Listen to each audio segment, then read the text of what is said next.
Bonjour chers compatriotes, Marie-France Ramadan, chargée de communication au sein du mouvement Cœurs Unis de la section Paris Centre Nord-Sud. Nous recevons aujourd'hui M. Évariste Ngamana, rapporteur général du mouvement Cœurs Unis. Monsieur Ngamana, bonjour. Bonjour. Le mouvement Cœurs Unis vient de terminer son congrès, c'est-à-dire qu'il vient d'investir le président Faustin Archange Touadéra comme prochain candidat aux élections présidentielles. Vos impressions par rapport à ce congrès, à cette investiture? Bien, je vous remercie pour l'occasion que vous m'offrez pour pouvoir parler de notre mouvement, le mouvement Cœurs Unis, qui est un mouvement qui a été créé en 2018, notamment lors des assises de l'Assemblée générale constitutive qui s'est tenue à Bangui du 8 au 10 novembre 2018. Nous venons là de tenir notre premier congrès qui était essentiellement consacré à l'investiture de notre candidat, qui est bel et bien le président de la République, chef de l'État, professeur Faustin Archange Touadéra. Donc, vous avez vu la capacité de mobilisation de ce mouvement lors de ce premier congrès. Et ce que je pourrais dire aux Centrafricains qui nous suivent en ce moment, c'est que pratiquement tous nos organes de base ont plébiscité le président Touadéra pour qu'ils ont sollicité sa candidature. En plus de cela, ce qui est innovant, ce qui est même authentique, c'est qu'il y a eu des chefs traditionnels, des sultans, des chefs de terre qui sont venus de partout pour apporter leur soutien à cette candidature. Tout à fait. Donc, comme pour dire qu'aujourd'hui, le président Touadéra est porté par pratiquement la plupart de nos populations, et j'ose espérer que l'élection présidentielle à venir sera pour lui une occasion d'être réélu, pourquoi pas au premier tour. D'accord. Ce qui est bizarre, c'est que vous dites que le MCU a été créé en 2018, c'est-à-dire qu'il a été mis en place en 2018 afin de soutenir le président Faustin Archange Touadéra. Mais d'après les rumeurs, le président Faustin Archange Touadéra, en arrivant au pouvoir, aurait juré de ne jamais être à la tête d'un parti ou de mettre en place un parti. Pourquoi le MCU aujourd'hui? Merci. Si vous permettez, je m'en vais quand même faire l'historique de la création de ce parti, parce que beaucoup de gens essaient de raconter ça et là. Effectivement, au départ, le président Touadéra a été élu en 2015-2016 comme candidat indépendant. Tout à fait. Et nous avons mis en place ce qu'on appelait à l'époque des comités de soutien avec une coordination générale et des coordinations locales. Mais 2 ans après son accession à la magistrature suprême de l'État, nous qui à l'époque avions apporté notre soutien de manière multiforme à son élection, nous avons estimé qu'il était important de mettre en place un cadre juridique et politique pouvant l'accompagner dans l'exercice de sa fonction et éventuellement porter sa candidature. C'est ce qui fut fait. Et comment le MCU a été créé? Voilà. Nous avons, au départ, quand il y avait le comité de soutien, il était difficile de concilier les points de vue, d'organiser les gens, parce que chacun mettait en place son comité de soutien, etc. Oui. Alors, la nécessité de la mise en place de ce parti s'est fait savoir, et nous avons commencé par une petite équipe de rédaction. D'accord. Je suis l'un des rédacteurs des textes statutaires du mouvement Cœurs Unis. D'accord. Je détiens encore même les drafts du manuscrit de ces statuts et règlements intérieurs. Donc, après que ce comité de rédaction a pu travailler, pour vous rappeler, nous avons travaillé sur 8 mois. D'accord. Mais en toute discrétion. Et quand on a finalisé le premier draft, nous avons pris rendez-vous pour le faire porter à l'époque au président Touadéra et à son premier ministre Sarandji à l'époque. C'est ainsi que nous avons mis encore en place un comité élargi pour faire la relecture de ces textes-là. C'est ainsi qu'on a travaillé sur 2 semaines, et finalement, il était question de convoquer l'Assemblée générale constitutive pour non seulement valider les textes statutaires, les examiner et les adopter, mais aussi mettre en place un bureau. C'est comme ça que le MCU a vu le jour. Donc il n'y a pas de parjure? Non, aucunement. D'accord. Bon, on nous explique qu'il n'y a pas de parjure, que le président Touadéra, voilà, M. Évariste Ngamana nous a tout expliqué. Donc vous saurez comment et pourquoi le MCU a été mis en place. Tout est une question d'organisation. Au sein du MCU, là, le congrès vient de passer. Beaucoup disent que le congrès était très, très, très fort, mais aussi facile parce que le MCU n'a pas eu à dépenser. Vous avez tout simplement pioché dans les caisses de l'État. sachant que le numéro 2 du MCU, en la personne, je pense, de M. Henri-Marie Dandra, sauf si, voilà, est ministre des Finances. Donc, forcément, il ne peut pas avoir de traces de sortie d'argent afin d'aider à ce congrès. Qu'en dites-vous? Bon, merci. Je crois qu'il est vraiment important de revenir sur cette question, puisque nous avons, à l'époque de l'Assemblée générale constitutive, été accusés d'avoir utilisé les fonds de l'État pour ces assises-là. Tout à fait. J'ai apporté la preuve à l'époque que nos ressources proviennent essentiellement des cotisations de nos membres. Et vous avez vu la preuve, c'est que même nos adhérents de la délégation Zone Afrique ont pu cotiser pour apporter au parti. Et pendant ces assises, nous nous sommes fait le devoir, par principe de redevabilité, de pouvoir rendre compte à la base. Donc, nous avons présenté la situation de nos cotisations depuis 2019 à ce jour, qui s'est chiffrée à 274 millions. Bien. Maintenant, dans le cadre de l'organisation de ce congrès, qu'est-ce qui s'est passé? Nous avons mis en place comment dire, un tableau de cotisation par catégorie socio-professionnelle. D'accord. C'est ainsi que nous avons pu mobiliser plus de 200 millions. Et je voulais aussi faire savoir à nos auditeurs que, au-delà des adhérents de MCU qui cotisent, il y a aussi des membres bienfaiteurs. Parce que dans notre statut, nous avons 4 catégories d'adhérents. Il y a les membres actifs, les membres bienfaiteurs, les sympathisants et les membres d'honneur. Donc, c'est au travers de toutes ces cotisations que nous avons pu mobiliser ces ressources. Celui qui avance comme quoi aujourd'hui, nous avons pioché dans la caisse de l'État pour organiser ces assises-là, et donc à apporter la moindre preuve. Mais j'ai été de bout en bout dans le comité d'organisation. Séance tenante, on faisait des cotisations, des bienfaiteurs envoyaient leurs cotisations, et c'est ce qui nous a permis de pouvoir organiser ce congrès-là. Aujourd'hui, je crois que le MCU, c'est un grand parti qui est représentatif sur l'ensemble du territoire, et même à l'extérieur. La preuve, c'est que vous êtes là, vous, de la diaspora, au cours de ces assises-là, ce qui témoigne à suffisance que nous ne pouvons que compter sur nos membres. D'ailleurs, l'article 8 de notre statut dit clairement que l'adhésion est libre, volontaire et individuelle, et l'une des qualités des membres, c'est de pouvoir cotiser. Donc, ce sont ces moyens-là qui ont permis à l'organisation de ce congrès. Donc, personne ne trompe nos compatriotes en disant que le MCU a pioché dans la caisse de l'État parce que nous sommes au pouvoir, parce que nous avons un chef de l'État qui est MCU, parce que nous avons un ministre des Finances qui est MCU, parce que... Bon, donc, c'est des allégations mensongères. Et vous pouvez vérifier au niveau du Trésor public, vous pouvez vérifier au niveau des finances. En aucun moment, les cadres de MCU, ni le secrétaire exécutif national, ni ses adjoints, ni moi-même qui vous parle en tant que rapporteur général, même le trésorier général et son adjoint, nous n'avons pioché aucunement des sous dans la caisse de l'État pour pouvoir organiser ces assises-là. D'accord. Donc, pour vous préciser bien que c'est une interview, c'est vrai, entre membres du MCU, mais on peut être du MCU et poser des questions qui vous tiennent à cœur. Donc, ne pensez pas que je veux poser des questions qui arrangent M. Gamana ou qui nous arrangent nous, non. On ne vient pas dans un parti pour suivre les choses comme ça et dire oui ou non pour le plaisir. Donc, M. Gamana nous dit que vous pouvez aller au niveau des finances et tout vérifier. Donc, n'hésitez pas à vous rapprocher de M. Henri-Marie Dandra. En parlant des membres bienfaiteurs, des sympathisants et tout ça, quels sont les différents organes qui constituent le MCU? Je vous remercie. Le MCU, d'abord, a comme organe premier, c'est l'Assemblée générale, c'est-à-dire le Congrès, l'Assemblée générale, qui est l'organe supérieur, qui est l'organe de décision, de grande décision. La preuve, c'est que lors de l'Assemblée générale, nous avons pu examiner, adopter notre statut, qui est comme notre constitution.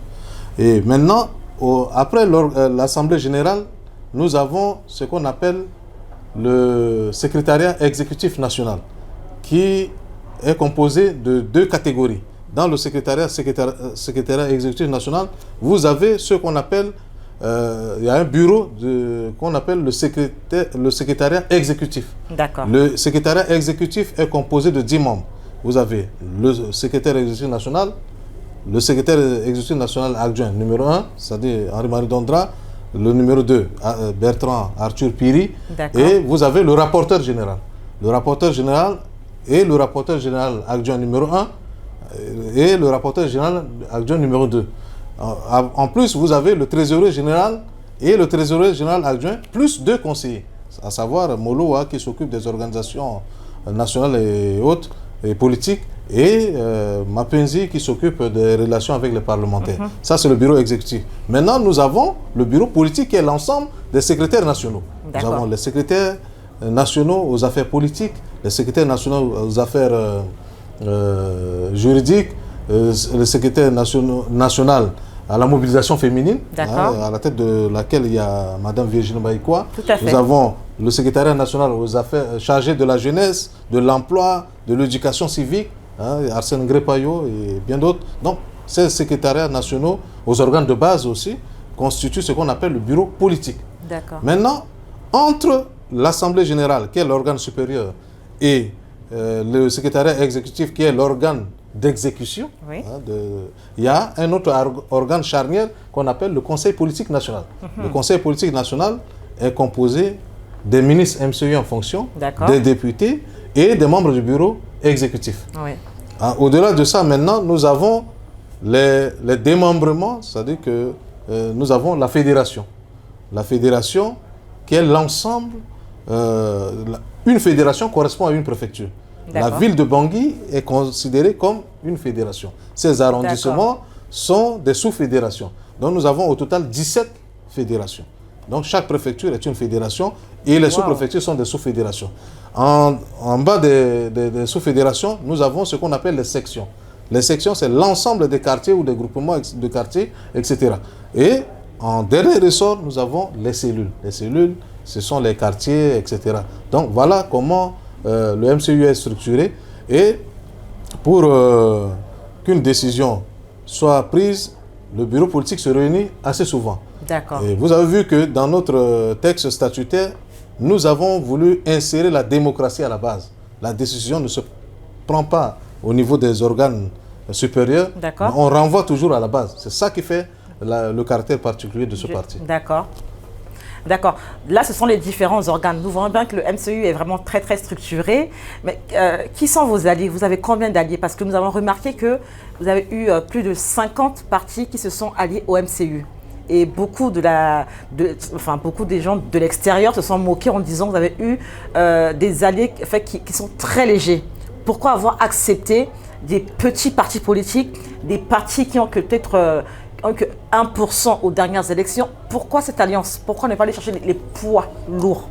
Je vous remercie, mais avant que je ne réponde à cette question, je voudrais quand même revenir sur une chose qui m'a échappé tout à l'heure, en vous présentant d'ailleurs mes excuses. Il n'y a pas de problème. Il s'agit de la délégation.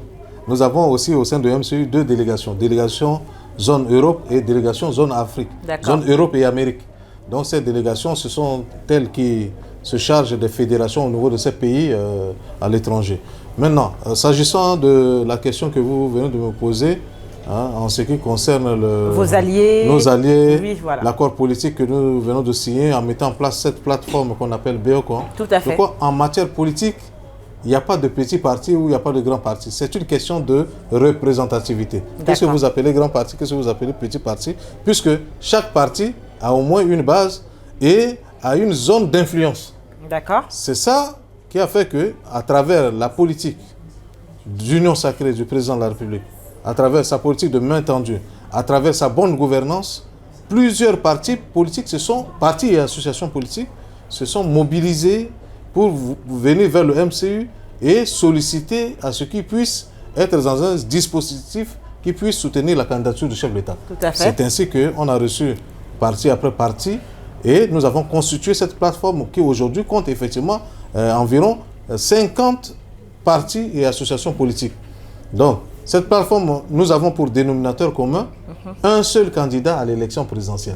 Et c'est bien dit dans l'une des dispositions de l'accord que nous avons signé que les autres partis et associations politiques soutiennent le candidat qui sera investi par le MCU. Ce qui vient d'être fait, le président Touadéra a le soutien de tous ces partis et associations politiques. C'est une force. C'est une force parce que aujourd'hui, vous voyez, même ceux que vous appelez des grands partis, je prends l'exemple de certains partis politiques qui ont concouru avec nous en 2016, qui aujourd'hui pratiquement sont des coquilles vides, puisqu'il y a eu des démissions en cascade au sein de ces partis-là. Je n'ose pas citer les noms, mais vous le savez vous-même. J'aime cette interview parce que ce que vous venez de dire rejoint la prochaine question. à savoir celle-ci. D'après un grand parti, vous aurez mis des millions, mais des millions, à dire que, afin de récupérer leurs adhérents qui ont démissionné. Par exemple, j'ai cru comprendre, hein, peut-être je vais exagérer un peu, 50 millions par parti politique, c'est-à-dire voilà, enfin, par personne qui aurait démissionné. Le MCU a autant d'argent pour acheter ses adhérents qui auraient démissionné de leur parti politique. Pourquoi cette stratégie que je qualifierais, excusez-moi, un peu malsaine? D'abord, cette question me fait sourire parce que si nous disposons de ces moyens-là, moi je pense qu'on devait plus les investir au niveau de nos organes de base. Hein, vous comprenez aisément que ce soit à l'extérieur, en Europe comme ici, nous peinons parfois à financer certaines de vos activités. Donc c'est à tort que les gens nous accusent de pouvoir débaucher les gens à coup d'argent. C'est une question de bon sens. Je crois qu'il y a des gens qui ont suivi certains leaders politiques et qui, au fil des ans, ont compris finalement que, il y a un problème de manque d'humilité chez ces leaders-là. Et c'est ce qu'ils ont beaucoup apprécié chez notre champion, le président Touadéra. C'est quelqu'un de humble, qui sait écouter, qui sait faire la part des choses, alors que beaucoup se prennent comme étant les rois et que tout le monde doit ramper. Je ne suis pas là pour faire un jugement de valeur, mais je crois que c'est de manière libre et volontaire. Moi, j'ai assisté à certaines démissions où les gens eux-mêmes sont venus écrire et déclarer qu'à partir d'aujourd'hui, il n'appartient plus à ce parti politique pour telle raison. Ils ont donné les raisons. Mais ceux qui disent que le MCU a débauché les gens à coup d'argent, ils n'ont qu'à apporter la moindre preuve. Nous sommes là et nous pouvons échanger sur la question. Donc pour moi, c'est des allégations mensongères que nous rejetons en bloc. D'accord. Maintenant, le président Touadéra investi candidat aux prochaines élections présidentielles. Est-ce que le bilan du président Touadéra lui permet d'aller aux prochaines élections? Parce que d'après ce qu'on aurait appris, mais ce qui n'est pas forcément vrai, il ne s'attendait pas à être président. C'est-à-dire qu'arrivé au second tour, on lui dit vous êtes candidat au second tour, il se dit mince, c'est là que je vais commencer à rédiger voilà, ma profession de foi et tout ça. Et là maintenant, il est investi, apparemment de force, mais est-ce que son bilan lui permet? Merci. Je crois que cette question me permet quand même de clarifier un certain nombre de situations. D'ailleurs, quelqu'un qui a eu à occuper de hautes fonctions au niveau du pays, on ne peut pas aujourd'hui dire qu'il n'était pas prêt à être président. Le président Touadéra, d'abord, c'est quelqu'un qui est un nanti de diplôme d'études supérieures de haut niveau, qui a occupé des fonctions au niveau de l'université, doyen, recteur, etc., qui a été Premier ministre pendant 5 ans, ce qui est un record inégalé dans ce pays, et voilà, qui aujourd'hui arrive à la magistrature suprême de l'État. Donc déjà, ça balaie cette question-là. S'agissant maintenant de sa candidature, je crois que le président Touadéra, avant de se présenter en 2016, avait une profession de foi, un projet de société, et c'est ce qu'il est en train de dérouler. Dans cette profession de foi, dans laquelle il dit « je m'engage », il y a plusieurs piliers, notamment la sécurité, la justice, les questions de droits de l'homme, les questions de finances, etc. Donc aujourd'hui, ces atouts, ce sont ce qu'il a eu à réaliser à partir de cette profession de foi. Nous avons clairement suivi dans son discours lors de la clôture de ses assises. Il a dit clairement, quand il était arrivé au pouvoir, l'armée était quasi inexistante. Nous ne disposons même pas d'une poudrière dans le pays. Et je vais plus loin pour vous dire que quand le président Touadéra est arrivé au pouvoir, comme il a dit, il n'y avait aucune unité de combat, aucun bataillon, mais il n'y avait pas d'armes aussi. Nous disposons à l'époque de 47 Kalachnikov sans chargeur. Donc, essayez de voir, chers compatriotes, il est arrivé, il a essayé de travailler la remise au niveau de notre armée. Aujourd'hui, nous disposons d'une armée pluriethnique, puisque le recrutement se fait sur l'ensemble du territoire. Ce n'est pas comme à l'époque où un seul clan, une seule ethnique est privilégiée, où on fait d'une armée une armée clanique, népotique, etc.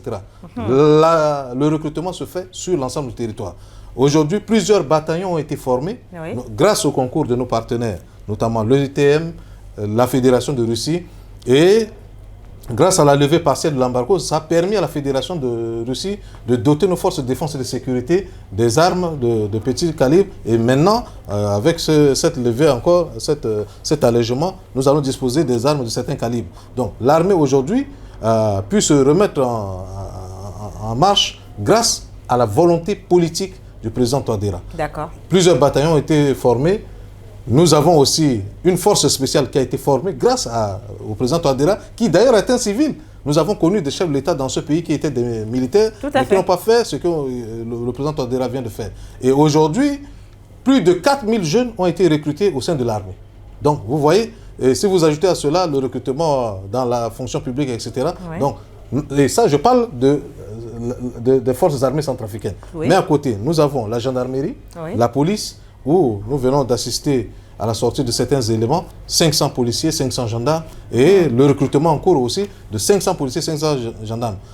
Nous avons une loi de programmation militaire pour que d'ici 5 ans, oui, nous puissions avoir une armée qui peut avoisiner entre 10 000 à 12 000 hommes. Donc, nous, ce que nous attendons, c'est la levée de l'embargo pour permettre à l'armée d'avoir les moyens de mobilité, les moyens d'action et sécuriser l'ensemble du territoire, sécuriser la population. Donc, voilà ces gros efforts qui ont été faits sur le plan sécuritaire. Maintenant, sur le plan social, je parle de l'éducation. Quand le président Touadéra est arrivé au pouvoir, oui, le budget alloué à l'éducation nationale dans la loi de finances était entre 5 à 6%. Chaque année, il a demandé à ce qu'on puisse remonter ce budget. Aujourd'hui, nous sommes entre 14, sinon 15% de budget national alloué à l'éducation nationale. C'est pour témoigner à quel prix il donne crédit à l'éducation de nos enfants. En dehors de cela, il a mis en place une politique qu'il appelle d'un élève égale un banc. Il a aussi financé sur le budget de l'État des kits scolaires pour les élèves, ce qui vient d'être distribué dans plusieurs établissements scolaires. Du point de vue de la santé aussi, le président Touadéra a pu mettre en place ce qu'on appelle la politique de gratuité de soins ciblés. Oui. Cette politique de gratuité de soins ciblés concerne les femmes enceintes, oui, les femmes allaitantes et les enfants de 0 à 5 ans. Donc ceux-là, quand ils sont malades, ils vont se faire soigner gratuitement. Ça aurait été bien de 0 à 10 ans. Bon, on commence. Il faut déjà apprécier ce qui vient d'être fait. Peut-être au cours du second quinquennat, cela va monter en puissance. Donc, vous voyez, au bénéfice de toutes ces réalisations-là, nous pouvons dire aisément aujourd'hui que le président Touadéra a une forte chance d'être réélu. Ça, cela fait l'ombre d'aucun doute parce que démonstration a été faite en ce qui concerne l'armée lors de la parade militaire du 13 août. Tout à fait. Ce qui témoigne en suffisance les efforts qui ont été consentis dans ce premier quinquennat. D'accord. Pour ceux qui nous regardent, nous avons derrière la caméra la sœur Olivia Nakombo, la sœur Nina Rayot, le frère Marcelin Dassira ainsi que le frère Aristide de Pessingia. Nous cherchons à atterrir pour l'instant. Nous voyons aujourd'hui que plusieurs ministres sont candidats. Une fois qu'on est élu député, apparemment on a droit à une unanimité, donc ce qui fait qu'on ne saura pas ce qui a été détourné. Et nous apprenons aussi, même si ce n'est pas encore officiel, que vous, M. Ngamana, vous serez candidat aux prochaines élections législatives à Carnot. Est-ce une rumeur ou pas du tout? Merci. D'ailleurs, en ce qui me concerne, je ne serai pas candidat. Je fus candidat en 2015. Où j'ai été jusqu'au second tour avant de perdre les élections dans des circonstances que je ne voudrais pas élucider ici.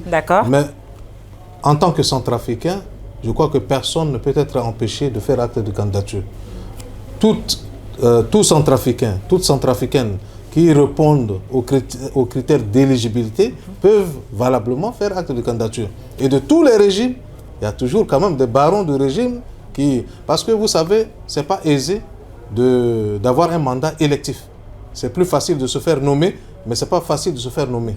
Moi, j'ai du respect pour les gens qui se sont soumis au suffrage universel du peuple. Ça témoigne d'une certaine notoriété, d'une certaine légitimité et d'une certaine légalité. Donc, président Touadéra, pour gouverner au second quinquennat à venir, là, doit disposer d'une majorité qui lui est propre. À l'Assemblée nationale, d'une majorité confortable. Parce que sans majorité, on ne peut pas gouverner. Tout à fait. Je crois que c'est dans cet élan-là que des personnalités ont choisi délibérément de se présenter comme candidat. Le moment venu, vous saurez les noms. Et si Ngamana vous fera partie, mais je vous rappelle que Ngamana fut candidat. Ngamana travaille pour sa circonscription, pour sa ville, et au moment venu, vous le saurez. D'accord. Pour ne pas monopoliser l'interview, parce que là nous terminons, est-ce que les frères et sœurs unis qui sont derrière la caméra ont des questions à poser à M. Évariste Ngamana? C'est des questions qui peuvent aussi être celles de ceux qui nous regardent et qui ne sont pas forcément du MCU. Mais très rapidement, s'il vous plaît. quelqu'un parmi vous quatre aurait une question? Non, on me dit que non. Donc là, M. Ngamana, bah, franchement, je vous remercie beaucoup pour ce moment qui est cher parce que d'après plusieurs vidéomans en France, hein, M. Ngamana ne donne jamais d'interview. M. Ngamana ne veut pas répondre aux questions. M. Ngamana ferme toujours son téléphone. M. Ngamana n'est pas ouvert. Pourquoi avoir accepté cette interview, M. Ngamana? Ceux qui le disent peut-être ne connaissent pas mieux M. Ngamana. Moi, si aujourd'hui j'ai été désigné par le parti pour être porte-parole, c'est parce que dans un passé récent, j'ai eu à faire mes preuves. Je suis ouvert, je ne refuse pas de répondre à des questions, mais seulement je vais répondre à des questions à des gens que j'estime être professionnels. Parce que vous savez, moi je n'aime pas les débats de bas étage ou bien de commérages, de ce qui nous rabaisse, même vous, nos compatriotes de l'extérieur. Je souhaite le plus ardemment possible que quand on est sur le plateau, quand on est devant la caméra, il faut dire quelque chose de constructif. Tout à fait. Et non quelque chose de banal qui détruit le pays. S'il vous plaît. Et c'est à tort que les gens pensent que M. Ngamana répond à des questions des journalistes de haut niveau, que ce soit RFI, Africa 24, France 24, Jeune Afrique, etc. Aujourd'hui, vous avez la chance de m'interviewer. Je me sens chanceuse. Je suis disponible et disposé à recevoir n'importe qui pour répondre à n'importe quelle question. Je ne suis pas quelqu'un de fermé. D'accord. Je vous remercie. Nous avons terminé. On me signale que la sœur Olivia Nakombo aura une question. Nous vous écoutons, s'il vous plaît, afin de clôturer très rapidement. Il faut savoir qu'est-ce que vous en pensez au cas où s'il y a une femme en tant que, à la place d'un directeur de campagne.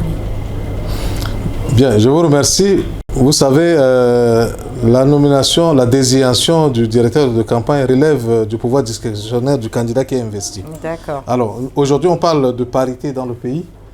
Même au niveau des candidatures aux législatives, il faut au moins 35% de femmes.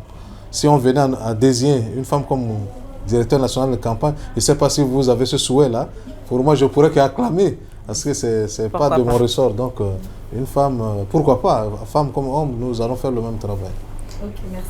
Et qui a Singila Mingi et qui a un cordole et qui a patara na Monsieur Évariste Ngamana, soit qui est rapporteur général du mouvement Cœurs Unis. Bikir na la singila, est-ce que bin kiti tene I kambia ki danenga ti sango tena uswa bayi ainga tene I ala ke tene sango nga biani.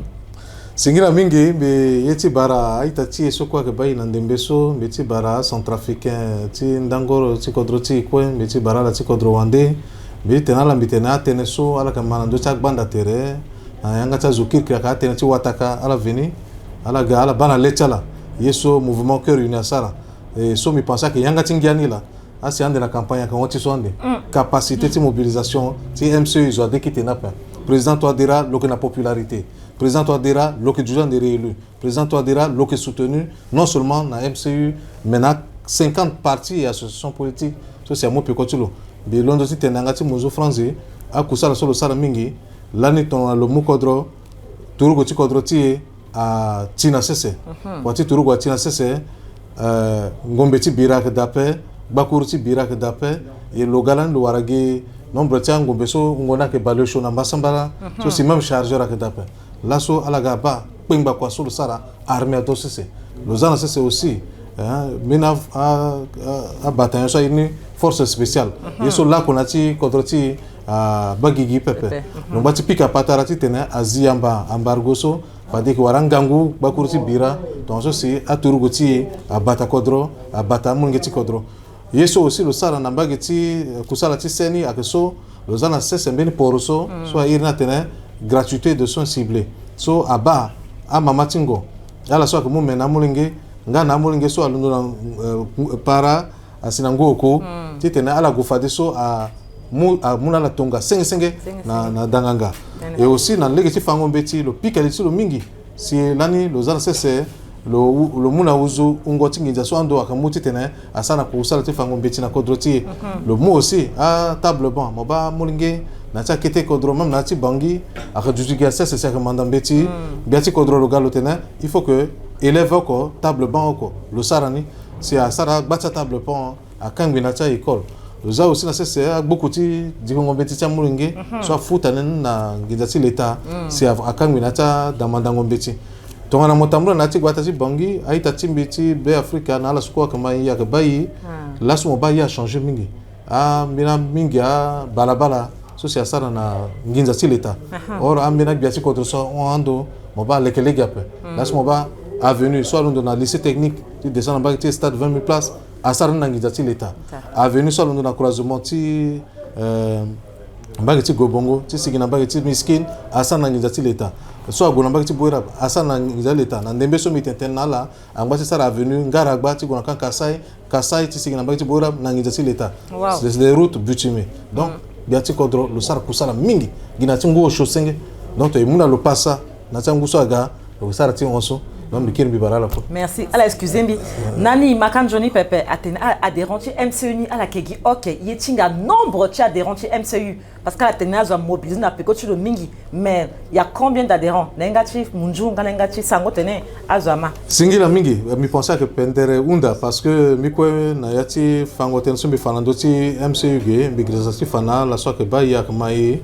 donc les gens c'est bon mi ti MCU ici qui na meni pour so a ir na tena fiche d'adhésion oui ils ont ces fiches d'adhésion ti mule gina ita so ati li na ti bombini ti su ir ta lambeti akira na mbageti si amuna ile geti muna la iso ira tena carte d'adhérent tout à fait na ndembe so mitena la tena MCU akina 1 million plus de 1 million 800 000 adhérents 1 million 800 000 adhérents donc soit mon carte nala so à sara fiche d'adhésion et en bâti sara carte ti muna la bien je pensais maman bien carte na sinati langoso ala so gana congrès ko carte sala ti kirani donc tongana momu zokutu oko na ngbango na saki ngbango miambeso mo muni mo sara yeso a munju France ira génération si on a un adhérent égale un électeur quand il y a pas match non parce que ton négatif on a voté si on a 1 900 000 électeurs donc soit on a 2015 si déjà na MCU qui a 1 800 000 adhérents même si il y a même 300 000 à voter après voilà 500 000 à voter après et on a premier tour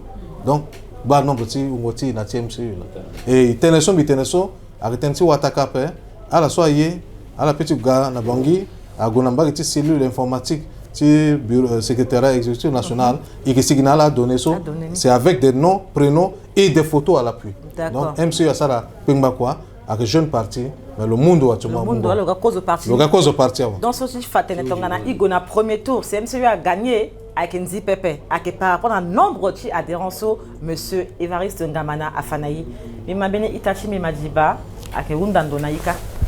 Awa pour ça, atteindre sécurité à Kedape. À limite qu'on a bengu mandat pour ce Pepe, parce que la base atteindre la sécurité à Kedape. Mais bango de la tente c'est une sécurité.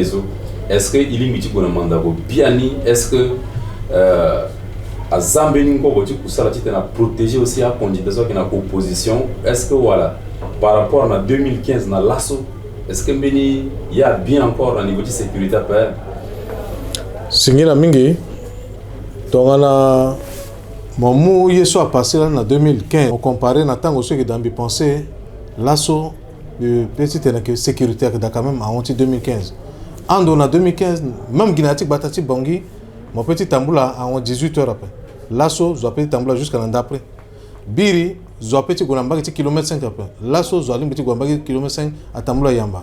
Biri, Aïtati a musulmi à petit gati tamboula bagati boira boala gobongo après. Lasso à la gati tamboula yamba. Azo, à tamboula yamba. C'est vrai, à kita parler. Angmana, yatambina bata associé à groupe armé à Keda, à ta social sous ma bota na petit accord si Khartoum, amena bati ping balitala. Maintenant Dembe so bitentena mo.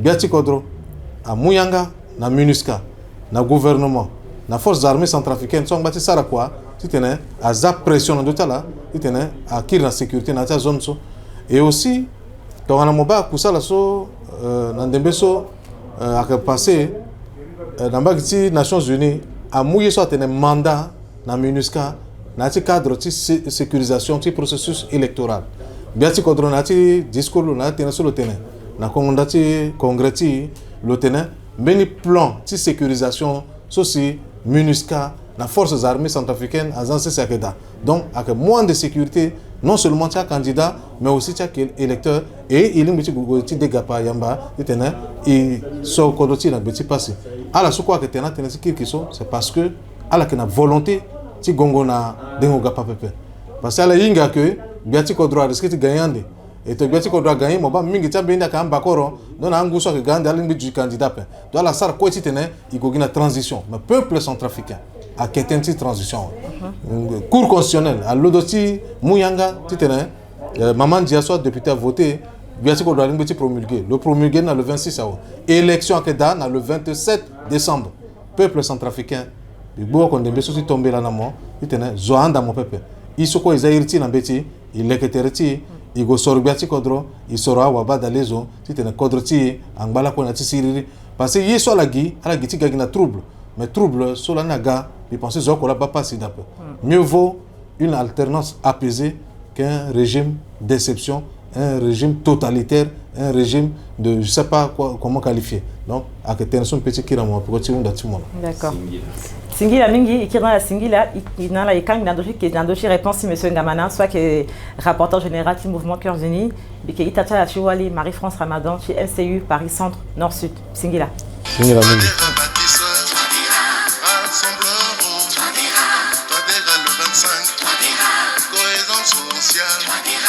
Les Congolais